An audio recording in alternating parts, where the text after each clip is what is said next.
সুপ্রভাত স্বামীজির পত্রাবলীর সংখ্যা 185, 185। USA, মে 1895।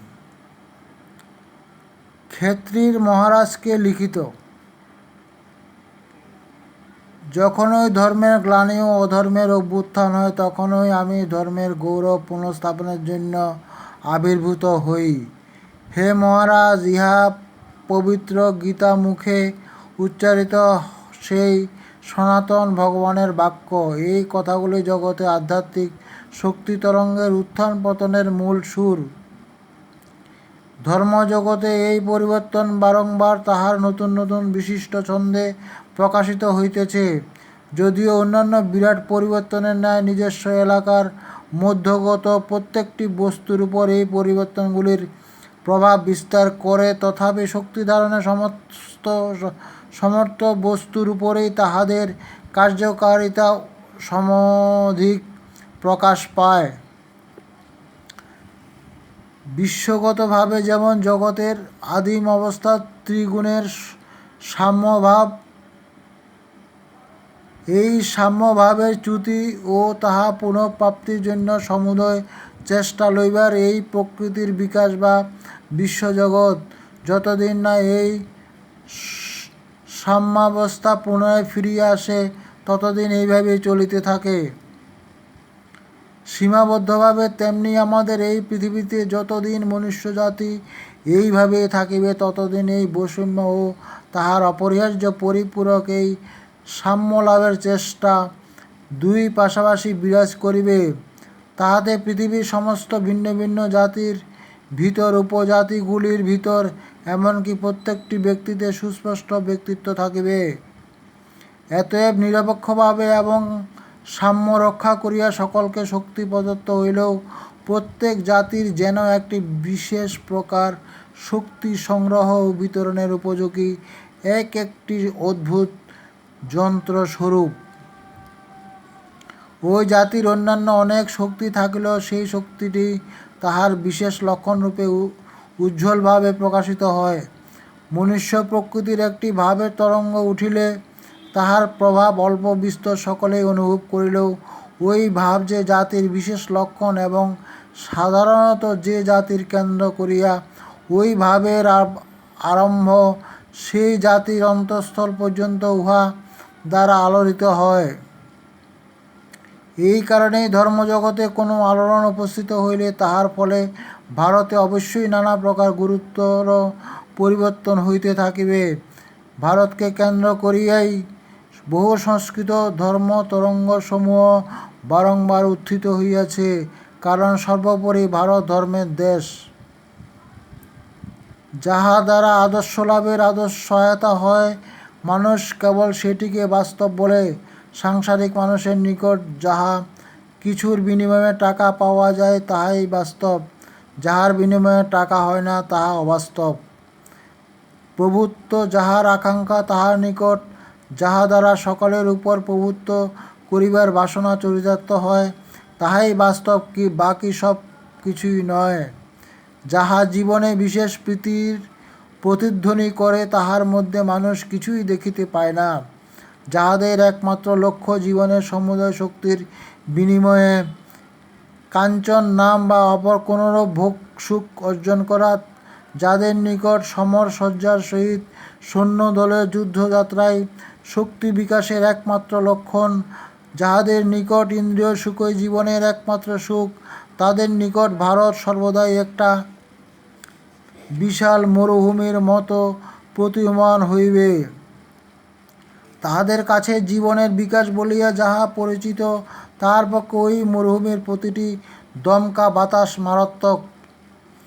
কিন্তু যাহাদের জীবন তৃষ্ণা ইন্দ্রিয় জগতের অতি দূরে অবস্থিত অমৃত নদীর সলিল পানে একবারে মিটিয়া গিয়াছে, যাহাদের আত্মা সর্পের জীর্ণোত্তকমোচনের ন্যায় কাম, কাঞ্চন, যশস্পৃহারূপ ত্রিবিধ বন্ধনকে দূরে ফেলিয়া দিয়াছে, যাহারা চিত্তযশের উন্নত শিখরে আরোহণ করিয়া তথা হইতে ইন্দ্রিয় বন্ধনে আবদ্ধ ব্যক্তিগণের ভোগ বলিয়া কথিত আপাতমনোহর বস্তুর জন্য নিজ জনচিত কলহ বিবাদ দেশহিংসার প্রতি প্রীতি ও প্রসন্নতার দৃষ্টি নিক্ষেপ করেন।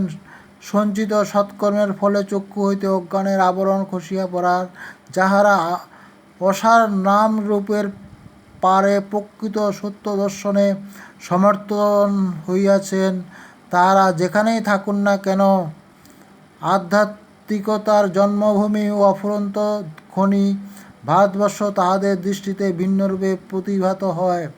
শূন্যে বিলীয়মান ছায়ার মতো এই জগতে যিনি একমাত্র প্রকৃত সত্তা, তাহার সন্ধানরত প্রত্যেকটি সাধকের নিকট ভারত আশার আলোকরূপে প্রতীত হয়।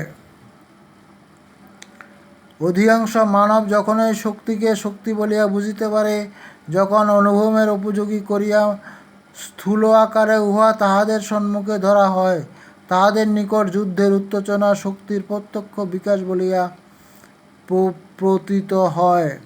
আর যাহা কিছু ঝড়ের মতো আসিয়া সম্মুখে সব কিছু উড়াইয়া লইয়া যায় না, উহা তাহাদের দৃষ্টিতে মৃত্যুস্বরূপ। সুতরাং শত শত শতাব্দী ব্যাপী যে ভারতবর্ষ কোনরূপ বাধাদানে নিচেষ্ট হইয়া বিদেশী বিজেতৃগণের পদতলে পতিত জনতা সেখানে একতাহীন স্বদেশ প্রেমের ভাবও যেখানে এতটুকু নাই, সেই ভারত তাহাদের নিকট বিকৃত অস্থিপূর্ণ দেশ, প্রাণহীন পচনশীল পদার্থের স্তূপ বলিয়া পতিত হইবে। বলা হয় যোগ্যতম কেবল জীবন সংগ্রামে জয়ী হইয়া থাকে, তবে সাধারণ ধারণা অনুসারে যে জাতি সর্বাপেক্ষা অযোগ্য, সে জাতি দারুণ দুর্ভাগ্য সহ্য করিয়াও কেন বিনাশের কিছুমাত্র চিহ্ন প্রদর্শন করিতেছে না? তথাকথিত বীর্যমান ও কর্মপরায়ণ জাতিসমূহের শক্তি দিন দিন কমিয়া আসিতেছে, আর এদিকে দুর্নীতিপরায়ণ হিন্দুর শক্তি সর্বাপেক্ষা বৃদ্ধি পাইতেছে। ইহা কিরূপে হইতেছে? এক মুহূর্তের মধ্যে যাহারা জগৎকে শোণিত সাগরে প্লাবিত করিয়া দিতে পারে, তাহারা খুব প্রশংসা পাইবার যোগ্য। যাহারা জগতের কয়েক লক্ষ লোককে সুখে স্বচ্ছন্দে রাখিবার জন্য পৃথিবীর অর্ধেক লোককে অনাহারে রাখিতে পারে, তাহারাও মহৎ গৌরবের অধিকারী। কিন্তু যাহারা অপর কাহারও মুখ হইতে অল্প কাড়িয়া না লইয়া লক্ষ লক্ষ মানুষকে সুখে ও শান্তিতে রাখিতে পারে, তাহারা কি কোনরূপ সম্মান পাইবার যোগ্য নয়? শত শত শতাব্দী ধরিয়া অপরের উপর বিন্দুমাত্র অত্যাচার না করিয়া লক্ষ লক্ষ লোকের ভাগ্য পরিচালনা করাতে কি কোনরূপ শক্তি প্রদর্শিত হয় না? সকল প্রাচীন জাতির পুরাণেই দেখা যায়, বীর পুরুষদের প্রাণ তাহাদের শরীরের কোনো বিশেষ ক্ষুদ্র অংশে ঘনীভূত ছিল। যতদিন সেখানে হাত পড়িত না, ততদিন তাহারা দুর্বোধ্য থাকিতেন। বোধ হয় যেন প্রত্যেক জাতীয় এইরূপ একটি বিশেষ কেন্দ্রে জীবনশক্তি সঞ্চিত আছে, তাহাতে হাত না পড়া পর্যন্ত কোনো দুঃখ বিপদই সেই জাতিকে বিনষ্ট করিতে পারে না। ধর্মেই ভারতের এই জীবনশক্তি যতদিন হিন্দুরা তাহাদের পূর্বপুরুষগণের নিকট উত্তরাধিকার সূত্রে প্রাপ্ত জ্ঞান বিস্মৃত না হইতেছে, ততদিন জগতে কোনো শক্তি তাহাদের ধ্বংস করিতে পারিবে না। এই যে ব্যক্তি সর্বদাই স্বজাতি অতীতের দিকে ফিরিয়া তাকায়, আজকাল সকলেই তাহাকে নিন্দা করিয়া থাকে। অনেকে বলেন, এইরূপ ক্রমাগত অতীতেই সমালোচনাই হিন্দু জাতির নানারূপ দুঃখের কারণ। কিন্তু আমার বোধ হয় ইহার বিপরীতটি সত্য। যতদিন হিন্দুরা তাহাদের অতীত ভুলিয়া ছিল, ততদিন তাহারা হতবুদ্ধি হইয়া অসার অবস্থায় পড়িয়াছিল। যতদিন তাহারা অতীতের আলোচনা করিতেছে, ততদিন চারিদিকে নতুন জীবনের লক্ষণ দেখা যাইতেছে। অতীতের ধাঁচেই ভবিষ্যৎকে গড়িতে হইবে, এই অতীতই ভবিষ্যৎ হইবে। অতএব হিন্দুগণ যতই তাহাদের অতীত আলোচনা করিবেন, তাহাদের ভবিষ্যৎ ততই গৌরবময় হইবে। আর যে কেহ এই অতীতকে প্রত্যেকের কাছে তুলিয়া ধরিতে চেষ্টা করিতেছেন, তিনিই সমাজজাতির পরম হিতকারী।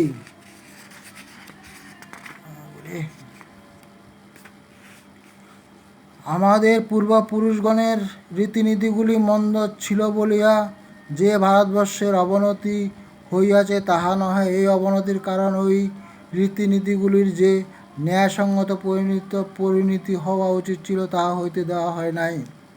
প্রত্যেক বিচারশীল পাঠকই জানেন ভারতের সামাজিক বিধানগুলি যুগে যুগে পরিবর্তিত হইয়াছে। প্রথম হইতে এই নিয়মগুলি এক বিরাট পরিকল্পনার প্রতিফলনের চেষ্টাস্বরূপ ছিল।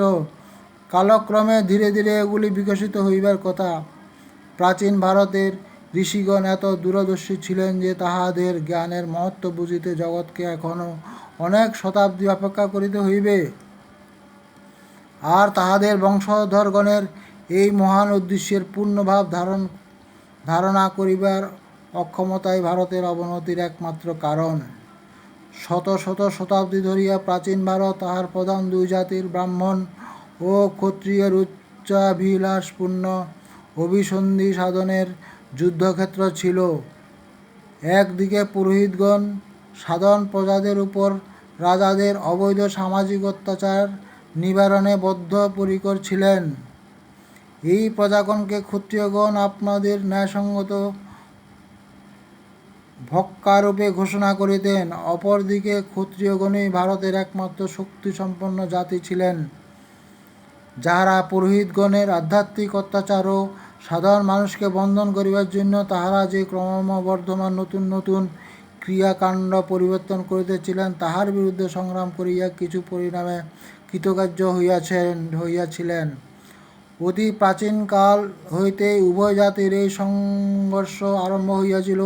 সমগ্র শ্রুতির ভিতরেই ইহা অতি সুস্পষ্টভাবে ধরা পড়ে। সাময়িকভাবে এই বিরোধ মন্দীভূত হইল যখন ক্ষত্রিয়দের এবং জ্ঞানকাণ্ডের নেতা শ্রীকৃষ্ণ সামঞ্জস্যের পথ দেখাইয়াছিলেন। তাহার ফল গীতার শিক্ষা, যাহা ধর্মদর্শন ও উদারতার সারস্বরূপ, কিন্তু বিরোধের কারণ তখনই বর্তমান ছিল। সুতরাং তাহার ফলও অবশ্যম্ভাবী। সাধারণ দরিদ্র মূর্খ প্রজার উপর প্রভুত্ব করিবার উচ্চাকাঙ্ক্ষা পূর্বোক্ত দুই জাতির মধ্যেই বর্তমান ছিল। সুতরাং বিরোধ আবার প্রবলভাবে জাগিয়া উঠিল। আমরা সেই সময়কার যে সামান্য সাহিত্য পাই তাহা সেই প্রাচীনকালে প্রবল বিরোধের ক্ষীণ প্রতিধ্বনি মাত্র। কিন্তু অবশেষে ক্ষত্রিয়ের জয় হইল, জ্ঞানের জয় হইল, স্বাধীনতার জয় হইল, আর কর্মকাণ্ডের প্রাধান্য রহিল না। ইহার অধিকাংশই চিরকালের জন্য চলিয়া গেল। এই উত্থানের নাম বৌদ্ধ সংস্কার। ধর্মের দিকে উহা কর্মকাণ্ড হইতে মুক্তি সূচনা করিতেছেন, আর রাজনীতির দিকে ক্ষত্রিয় দ্বারা পুরোহিত প্রাধান্যের বিনাশ সূচিত হইতেছে। বিশেষ লক্ষ্য করিবার বিষয় এই যে প্রাচীন ভারতে সর্বশ্রেষ্ঠ যে দুই মহাপুরুষ জন্মগ্রহণ করিয়াছিলেন তাহারা উভয়ই কৃষ্ণ ও বুদ্ধ ক্ষত্রিয় ছিলেন। ইহা আরও বেশি লক্ষ্য করিবার বিষয় যে এই দুই দেবমানবই স্ত্রী পুরুষ জাতি বর্ণ নির্বিশেষে সকলের জন্যই জ্ঞানের দ্বার খুলিয়া দিয়াছিলেন। অদ্ভুত নৈতিক বল সত্ত্বেও বৌদ্ধধর্ম প্রাচীন মত ধ্বংস করিতে অত্যধিক সমোৎসুক ছিল। উহার অধিকাংশ শক্তি নীতিমূলক প্রচেষ্টা নিয়োজিত হওয়াতে বৌদ্ধধর্মকে উহার জন্মভূমি হইতে প্রায় বিলুপ্ত হইতে হইল।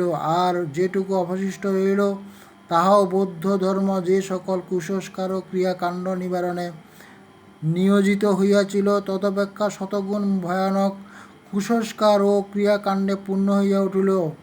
যদিও উহা আংশিকভাবে বৈদিক পশুবলি নিবারণে কৃতকার্য হইয়াছিল, কিন্তু উহা সমুদয় দেশ, মন্দির, প্রতিমা, প্রতীক, যন্ত্র ও সাধুতন্ত্রের অস্তিত্বে ভরিয়া ফেলিল। সর্বোপরি বৌদ্ধধর্মের জন্য আর্য, মঙ্গোলীয় ও আদিম প্রভৃতি ভিন্ন প্রকৃতির জাতির যে মিশ্রণ হইল তাহাতে অজ্ঞাতসারে কতকগুলি বিভৎস বামাচারের সৃষ্টি হইল। প্রধানত এই কারণে সেই মহান আচার্যের উপদেশাবলীর এই বিকৃত পরিণতিকে শ্রীশঙ্করও তাহার সন্ন্যাসী সম্প্রদায় ভারত হইতে বিতাড়িত করিতে বাধ্য হইয়াছিলেন। এইরূপে মনুষ্যদেহধারীগণের মধ্যে সর্বশ্রেষ্ঠ ভগবান বুদ্ধ কর্তৃক প্রবর্তিত জীবন প্রবাহ পুঁথি গন্ধময় বহু জলাশয়ে পরিণত হইল। ভারতকে কয়েক শতাব্দী অপেক্ষা করিতে হইল, যতদিন না ভগবান শঙ্করের আবির্ভাব এবং কিছু পরে পরেই রামানুজ ও মধ্বাচার্যের অভ্যুদয় হইল। ইতিমধ্যে ভারতে ইতিহাসের এক সম্পূর্ণ নতুন অধ্যায় আরম্ভ হইয়াছে। প্রাচীন ব্রাহ্মণ ও ক্ষত্রিয় জাতি অন্তর্নিহিত হইয়াছে। হিমালয় ও বিন্ধ্যের মধ্যবর্তী আর্যভূমি, যেখানে কৃষ্ণ ও বুদ্ধ জন্মগ্রহণ করিয়াছিলেন, যাহা মহামান্য রাজর্ষি ও ব্রাহ্মণবিগণের শৈশবের লীলাভূমি ছিল, তাহা এখন নীরব। আর ভারত উপদ্বীপের সর্বশ্রেষ্ঠ প্রান্ত হইতে ভাষার ও আকারে সম্পূর্ণ বিভিন্ন এক জাতি হইতে প্রাচীন ব্রাহ্মণগণের বংশধর বলিয়া গৌরবকারী বংশসমূহ হইতে বিকৃত বৌদ্ধধর্মের বিরুদ্ধে প্রতিক্রিয়া আরম্ভ হইল। আর্যাবর্তে সেই ব্রাহ্মণ ও ক্ষত্রিয়গণ কোথায় গেল? তাহারা একেবারে বিলুপ্ত। কেবল এখানে ওখানে ব্রাহ্মণত্ব বা ক্ষত্রিয়ত্ব অভিমানী কতকগুলি মিশ্র জাতি বাস করিতেছে। আর তাহাদের এত দেশ প্রসূতস্য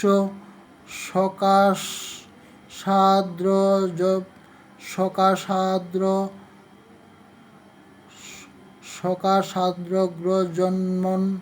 পৃথিবীর সকল মানুষ আপন আপন চরিত্র শিক্ষা করিবে, এইরূপ অহংকৃত আত্মশ্লাঘাময় উক্তি সত্ত্বেও তাহাদিগকে অতি বিনয়ের সহিত দীনাবশে দাক্ষিণাত্যবাসীদের পদতলে বসিয়া শিক্ষা করিতে হইয়াছিল। ইহার ফলে ভারতে পুনরায় বেদের অভ্যুদয় হইল, বেদান্তের পুনরুত্থান হইল। এরূপ বেদান্তের চর্চা আর কখনো হয় নাই। গৃহস্থেরা পর্যন্ত আরণ্যক পাঠে নিযুক্ত হইলেন।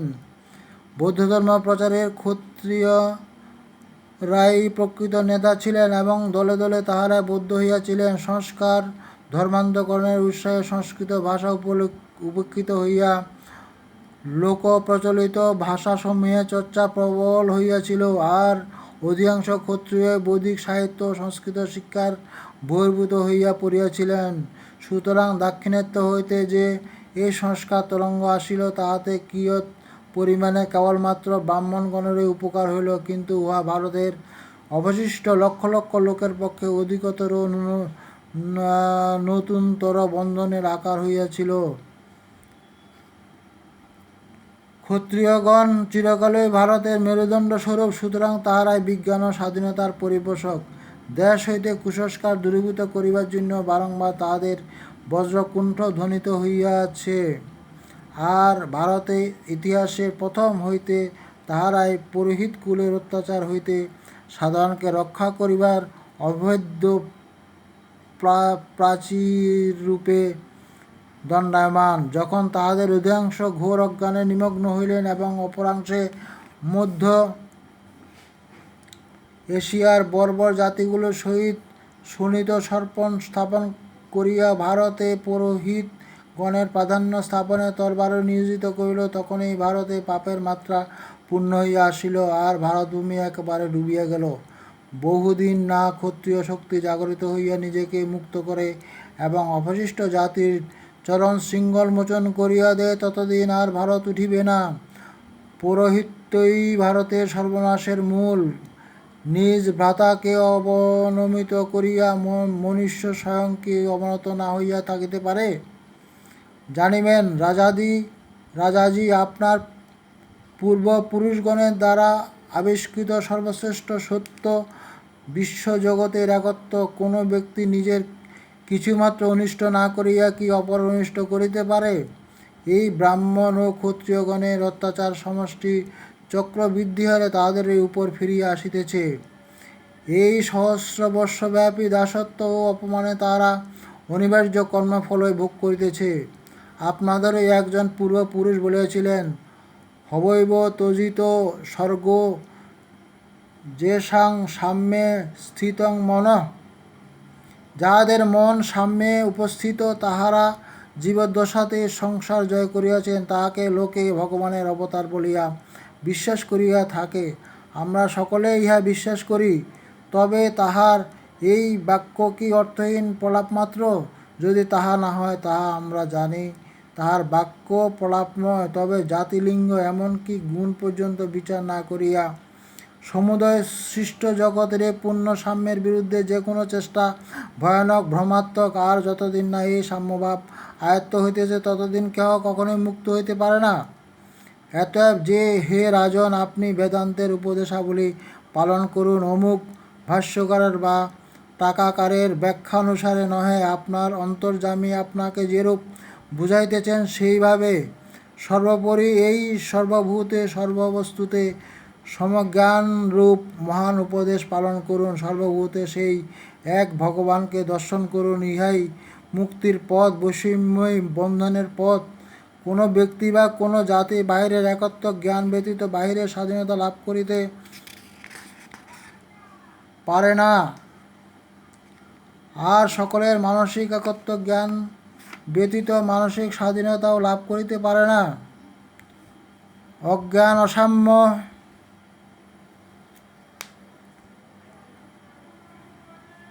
এই তিনটি মানবজাতির দুঃখের কারণ, আর উহাদের মধ্যে একটি সহিত অপরটির অচ্ছেদ্য সম্বন্ধ। একজন মানুষ নিজেকে অপর কোনো মানুষ হইতে, এমনকি পশু হইতে শ্রেষ্ঠ ভাবিবে কেন? বাস্তবিক সর্বত্রই তো এক বস্তু বিরাজিত। তং শ্রী তং পুমাংসি তং কুমার উত বা কুমারী। তুমি স্ত্রী, তুমি পুরুষ, তুমি কুমার, আবার তুমি কুমারী। অনেকে বলিবেন, এইরূপ ভাষা সন্ন্যাসীর পক্ষে ঠিক বটে, কিন্তু আমরা যে গৃহস্থ। অবশ্য গৃহস্থকে অন্যান্য অনেক কর্তব্য করিতে হয় বলিয়া সে পূর্ণভাবে এই সাম্য অবস্থা লাভ করিতে না পারে, কিন্তু ইহা তাহাদেরও আদর্শ হওয়া উচিত। এই সমত্বভাব লাভ করিয়া সমগ্র সমাজের, সমুদয় জীবনের ও সমগ্র প্রকৃতির আদর্শ। কিন্তু হায়, লোকে মনে করে বৈষম্য এই সমজ্ঞান লাভের উপায়। অন্যায় কাজ করিয়া তাহারা যেন ন্যায়ের লক্ষ্যে সত্যে পৌঁছতে পারে। ইহাই মনুষ্য প্রকৃতির বিষবৎ কার্য করে মনুষ্য জাতির উপর অভিশাপ স্বরূপ সকল দুঃখের মূল কারণ এই বৈষম্য। ইহাই শারীরিক, মানসিক ও আধ্যাত্মিক সর্ববিধ বন্ধনের মূল। সমং পশ্যং হি সর্বত্র সমবস্তি তমীশ্বরম ন হীনস্তাত্তনাত্মনং তত জাতি পরাং গতিম। ঈশ্বরকে সর্বত্র সমভাবে অবস্থিত দেখিয়া তিনি আত্মা দ্বারা আত্মাকে হিংসা করেন না, সুতরাং পরম গতি লাভ করেন। এই একটি শ্লোকে অল্প কথার মধ্যে সকলের উপযোগী মুক্তির উপায় বলা হইয়াছে। রাজপুত, আপনারা প্রাচীন ভারতের গৌরবস্বরূপ। আপনাদের অবনতি হইতে জাতির অবনতি আরম্ভ হইল। লুণ্ঠিত ঐশ্বর্য ও ক্ষমতা ত্যাগ করিয়া লইবার জন্য নহে, জ্ঞানহীনগণকে জ্ঞানদানের জন্য ও পূর্বপুরুষদের পবিত্র বাসভূমির প্রনষ্ট গৌরব পুনরুদ্ধারের জন্য। যদি ক্ষত্রিয়দের বংশধরগণ ব্রাহ্মণের বংশধরগণের সহিত সমবেত চেষ্টায় বদ্ধপরিকর হন, তবেই ভারতের উন্নতি সম্ভব। আর কে বলিতে পারে, ইহা শুভ মুহূর্ত নহে? কালচক্র আবার ঘুরিয়া আসিতেছে, পুনরায় ভারত হইতে সেই শক্তি প্রবাহ বাহির হইয়াছে, যাহা অনতি দূরকাল মধ্যে নিশ্চয় জগতের দূরতম প্রান্তে পৌঁছিবে। এক মহাবাণী উচ্চারিত হইয়াছে, যাহার প্রতিধ্বনি প্রভাবিত হইয়া চলিয়াছে। প্রতিদিনই যাহা অধিক হইতে অধিকতর শক্তি সংগ্রহ করিতেছে, আর এই বাণী পূর্ববর্তী সকল বাণী হইতে অধিকতর শক্তিশালী, কারণ ইহা পূর্ববর্তী বাণীগুলির সমষ্টিস্বরূপ। যে বাণী একদিন সরস্বতী তীরে ঋষিগণের নিকট প্রকাশিত হইয়াছিল, যাহার প্রতিধ্বনি নগ্রাজ হিমালয়ের চূড়ায় চূড়ায় প্রতিধ্বনিত হইতে হইতে কৃষ্ণ, বুদ্ধ ও চৈতন্যের ভিতর দিয়া সমতল প্রদেশে নামিয়া সমগ্র দেশ প্লাবিত করিয়াছিল, তাহাই আবার উচ্চারিত হইয়াছে। আবার দ্বার উদ্ঘাটিত হইয়াছে, সকলে আলোর রাজ্যে প্রবেশ করুন, আর আবার উদ্ঘাটিত হইয়াছে। আর হে প্রিয় মহারাজ, আপনি সেই ক্ষত্রিয় জাতির বংশধর, যাহারা সনাতন ধর্মের জীবন্ত স্তম্ভস্বরূপ। অগ্নিকার বদ্ধ রক্ষক ও সাহায্যকারী আপনি রাম ও কৃষ্ণের বংশধর, আপনি কি এই কর্তব্য পালন না করিয়া দূরে থাকিবেন? আমি জানি তাহা কখনোই হইতে পারে না। আমার নিশ্চয় ধারণা পুনরায় ধর্মের সাহায্যে আপনারই হস্ত প্রথমে প্রসারিত হইবে। হে রাজা অজিত সিং, যখনই আমি আপনার কথা ভাবি, যাহার মধ্যে আপনাদের বংশের সর্বজন বিদিত বৈজ্ঞানিক শিক্ষার সহিত এমন পবিত্র চরিত্র, যাহা থাকিলে একজন সাধুও গৌরবান্বিত হইতে পারেন এবং সকল মানুষের জন্য অসীম প্রেম যুক্ত হইয়াছে, যখন এইরূপ ব্যক্তিগণ সনাতন ধর্মের পুনর্গঠনে ইচ্ছুক, তখন আমি ইহার মনোগৌরবময় পুনর্জীবনে বিশ্বাসী না হইতে থাকতে পারি না। চিরকালের জন্য আপনার উপর ও আপনার স্বজনগণের উপর শ্রীরামকৃষ্ণের আশীর্বাদ বর্ষিত হোক, আর আপনি পরের হিতের জন্য ও সত্য প্রচারের জন্য দীর্ঘকাল জীবন থাকুন। ইহাই সর্বদা বিবেকানন্দের প্রার্থনা। জয় শ্রীরামকৃষ্ণ।